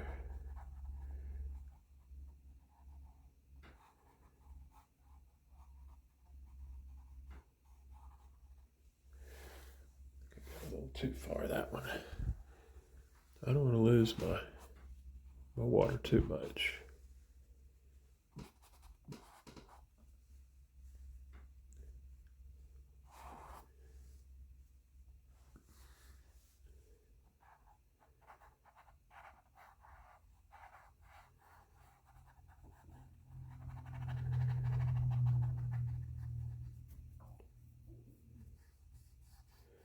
Down here it can come out a little further. I think I just kind of want like a little bank of mud pushing down into the water here.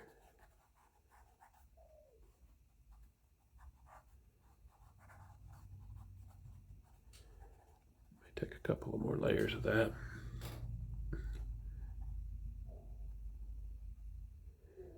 This is going to be kind of where the ground is wet around where the puddle is.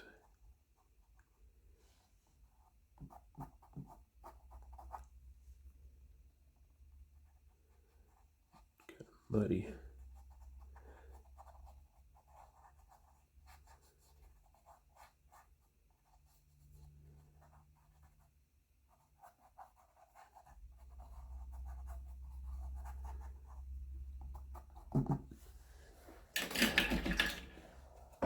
With water and clean that up a little.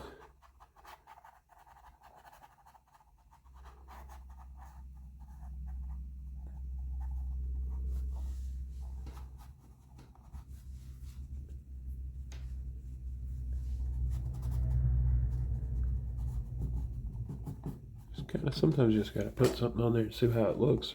If you don't like it, get rid of it.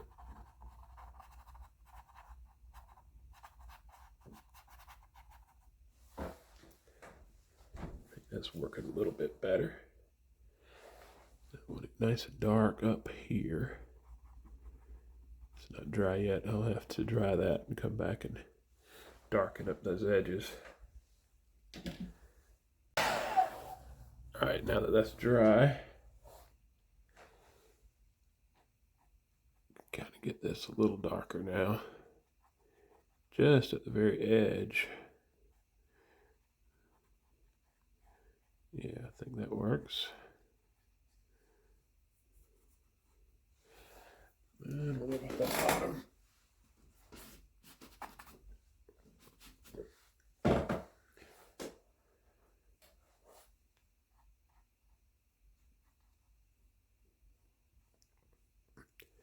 About like that, maybe.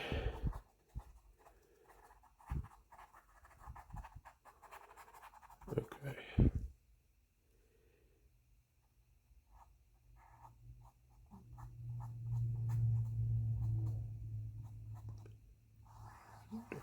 Some of these ruts a little bit.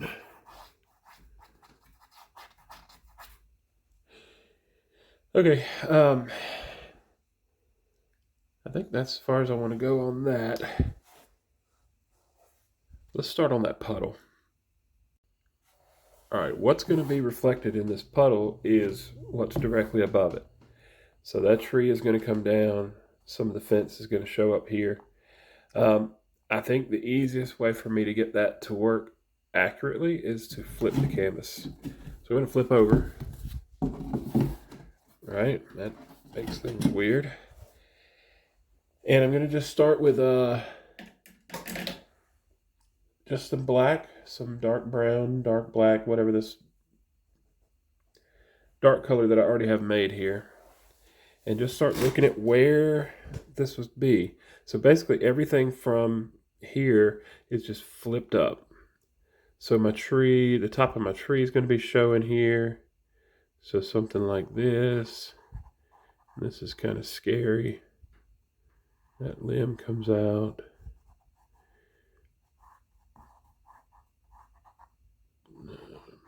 Not going to be a whole lot of detail to it up here. We'll put some in because it is a perfectly still. I like the puddle to be just, you know, still water that's got a good reflection. Let's see what that looks like. And now, maybe this fence post here. A little bit of that one. Some of what's going across there.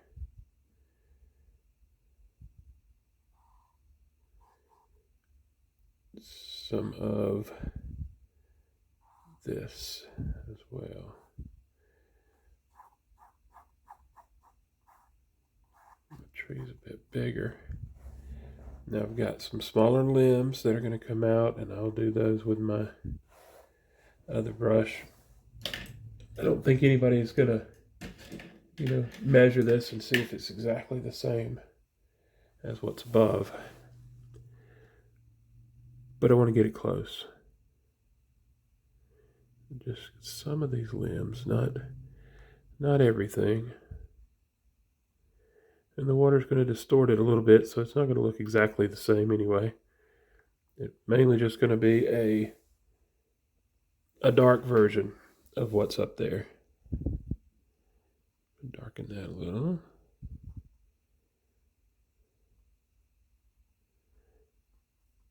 Make sure I don't come out of my puddle.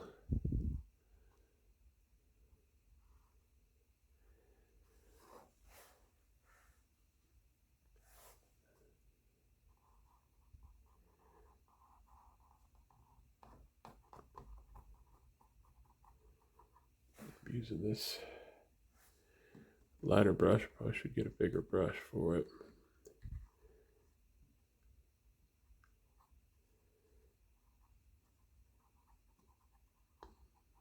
Let some of that texture show.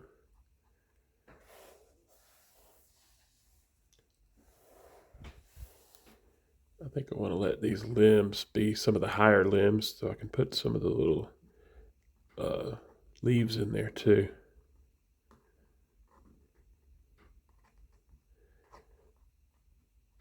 I said, it don't have to be an exact replica necessarily. You can't really see it till you flip it back over though, so that's one disadvantage. Yeah, that's pretty close. So I'm gonna put some grasses and things at the bottom, and I'm gonna dry that first. Let me dry it real quick. I think I want to color that. I've got my brown. I think I want to color that tree a little bit now that it's dry.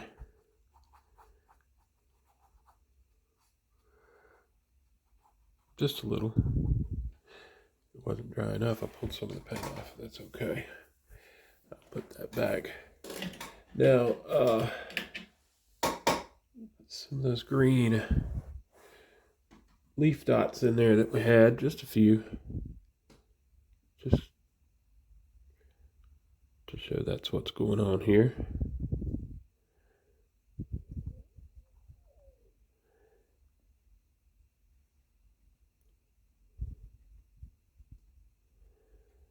Yeah.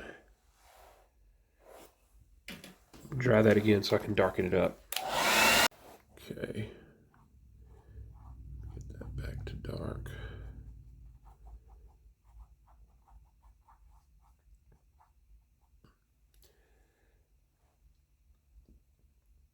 All right. That is pretty good. I've still got some, mud coming out. I don't want to do too much detail on that for sure. But now we have to make it look like it's in the water. So that's going to take, put more stuff around the edges. I'm going to put some rocks in here. Let me dry that one more time and put another coat on that tree. Okay, that looks better. Now before I get too far with the edges of the puddle, I think I want to put a little bit more cloud in here. Just a little. Just clean this brush off now and scrub that around. I like the idea of the sky reflected in here.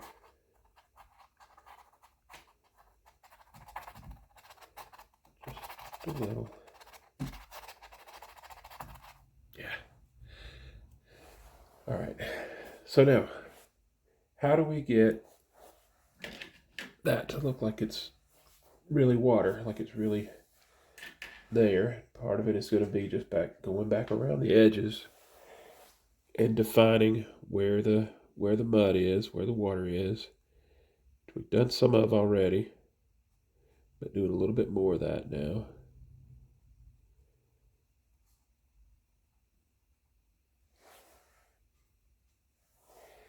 Now down here it's kind of a mess, but that's okay.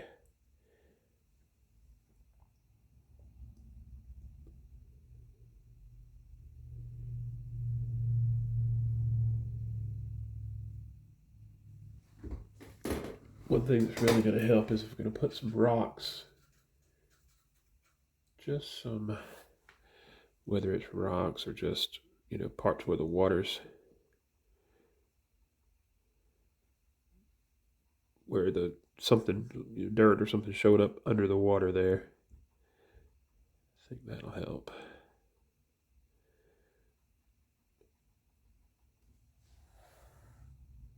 Yeah, let's do some more of that.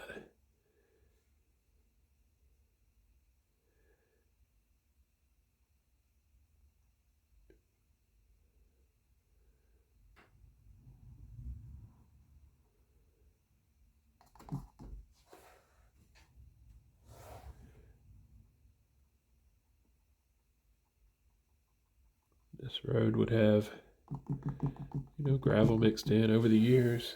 The road washes out, you put some gravel in it.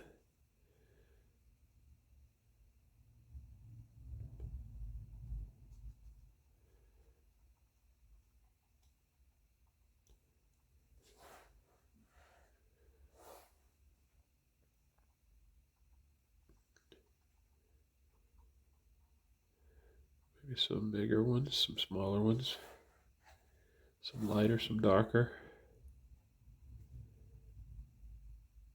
I'm gonna kind of keep them flat though, as much as I can. Where there's rocks, they would be kind of sitting flat.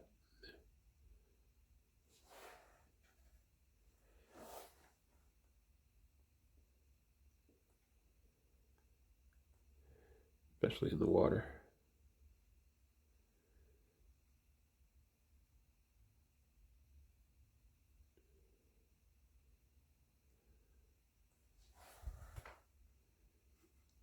See, that's already making it look a little more right. We'll let these kind of follow those ruts a little bit too.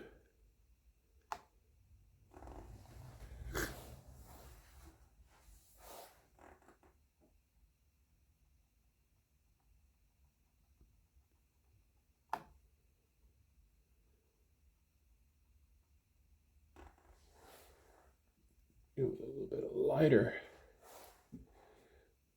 color and put some lighter ones in there too. Maybe even highlight some of these larger ones that are down here.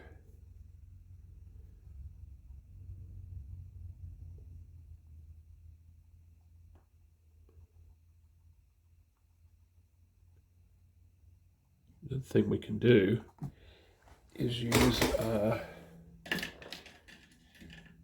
this fan brush in a lot of water. You can kind of just flick some of these on there like that. That works too. Or even like that.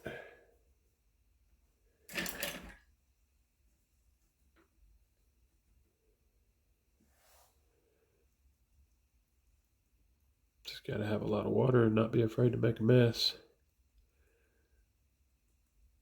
Now some of that in the water wouldn't hurt either, just some stuff floating on the water. But here's a really cool trick. If we can get a couple of little dots to show up in the water, just a couple of little light dots. Now wash that brush out really good. This is my fan brush, just wet, just clean, and kind of push those horizontally. That's going to give us a little bit of water illusion there. Just a little over top of the. Let's see, I might even could just kind of put a spot there, the darkest part of the tree, and then pure water. Real quick, just kind of move it.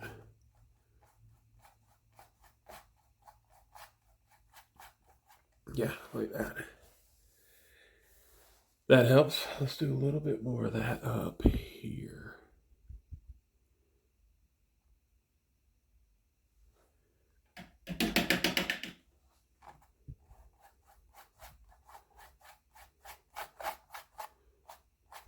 Yeah. All right. All right, let me get some. Where it's dark, you need lighter. And where it's light, it needs dark. So, some in here. Pull some of this land out here a little bit. Some rocks.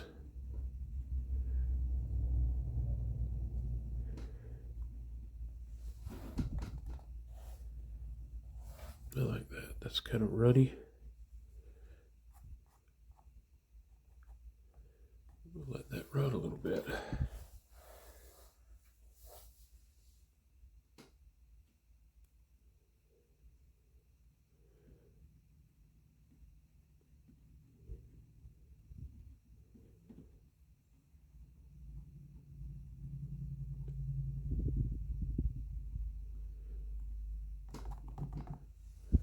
Okay. I like that. I think that's working. A little light contrast under there. Let's see. I think we're ready to dry that and start putting some details, some grasses and some flowers and stuff like that in here. All right, so this is when you kind of sit back and say, what do we need? What's missing?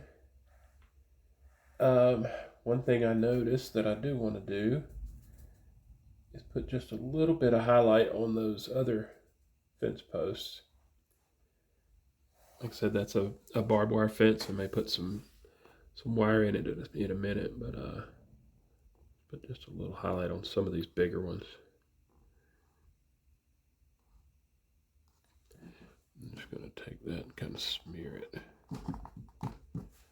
Actually, I don't want to lose all of my dark side. Use some water and clean that off. It's so thin, can't do much to it. But a little contrast in the dark areas here would be good, just to make it stand out a little.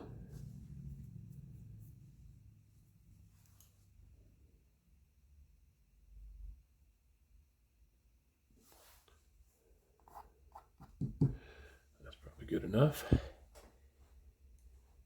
And I want to have, let me get my little liner brush. I know I want to have some pretty bright grasses. I'm going to put a little back to my light green with a lot of yellow in it, so I can get down in this dark areas, and pull up some, individual grasses. Some more water in that.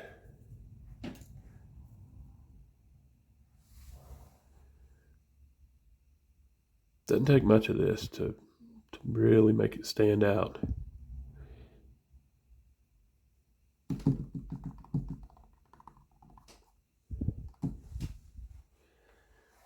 Okay.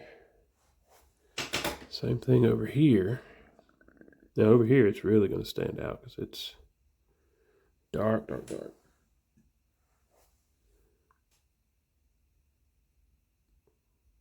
Pulling a little bit up in front of that fence is going to add a lot to it.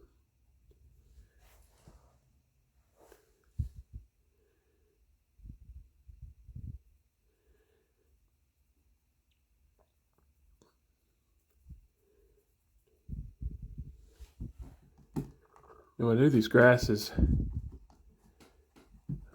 let me start over with that. When I do these grasses, I do a kind of roll the brush to a point, and you start making little circle motions, like tall ovals, and then you let the brush touch just on the left side of the circle. So it's kind of, you only get that little bit, and if the tops curl a little bit, that adds to it. The trick is the paint. Having the paint the right consistency is the main crux of this. You got to have it. It can't be too thick. You got to have a really thin paint.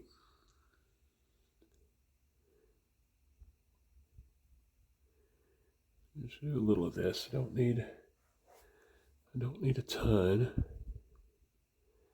Just want some to come up in front of that fence. Okay.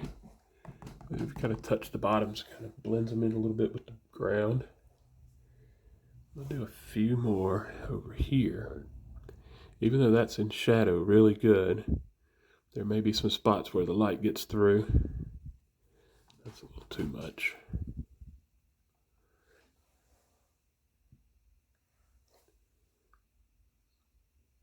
Yeah, just a little bit. Just a little bit. All right, and I mentioned that barbed wire fence. I'm going to take some of that burnt sienna. Same brush, real watery. Burnt sienna and a little burnt umber. See if I can get a little bit of rust color. And I don't want much of this. I just want to pull just the tiniest indication of it. Mostly right there where it's contrasted real good.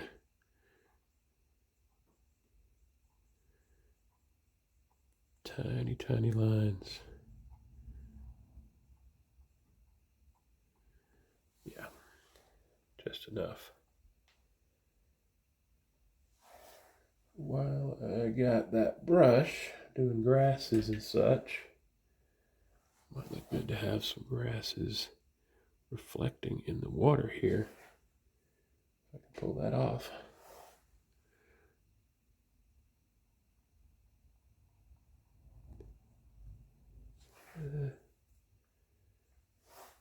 Not want to show up. There he goes. Just a little.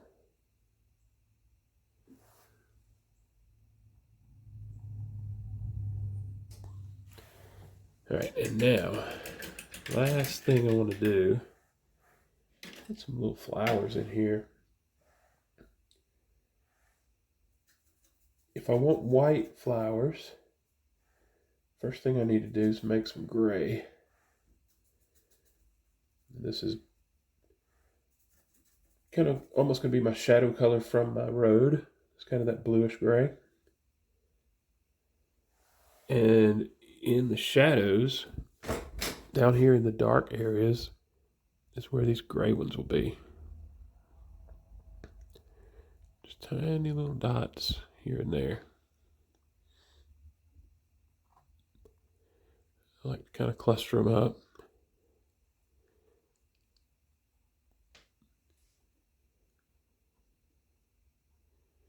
That's maybe too big for back there. Let's do the smaller brush.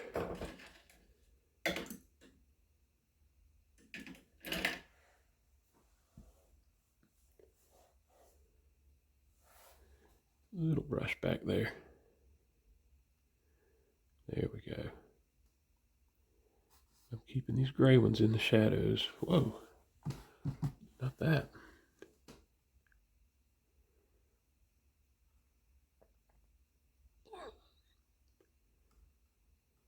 Just laying the brush, letting them kind of lay flat. And in the shadows, lots of gray.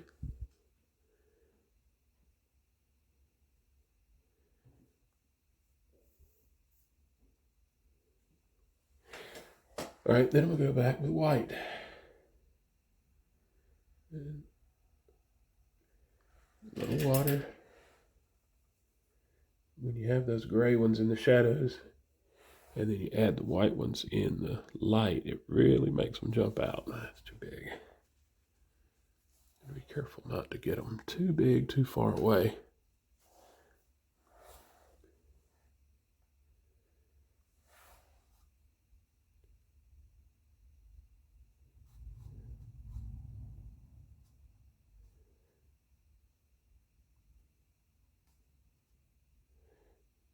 Sprinkle a few of those lighter ones here and there. Intentionally going to make them bigger as they get closer up here.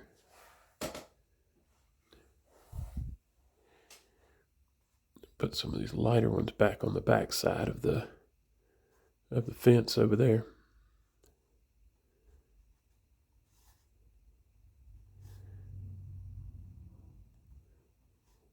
Sprinkle a few in here. Yep. Now, maybe just a few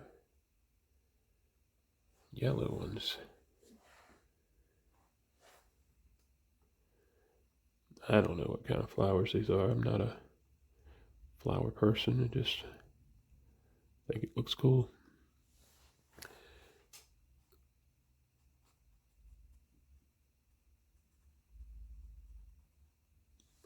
Springtime.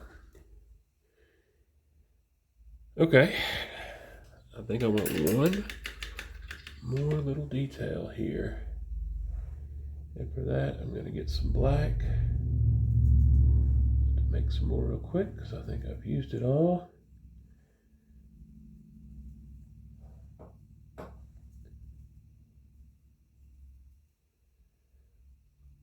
That's pretty much black.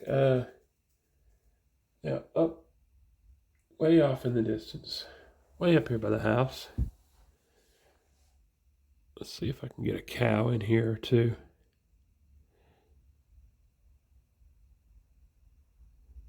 That's the good thing about painting them real far away. You don't have to put any detail to them at all. And this is nice and dry, so it will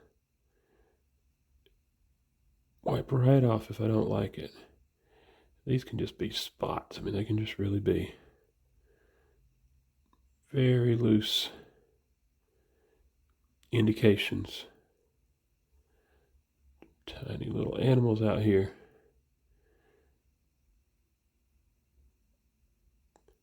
I wanted that one to have a little bit of shape to it. May not be necessary, but why not?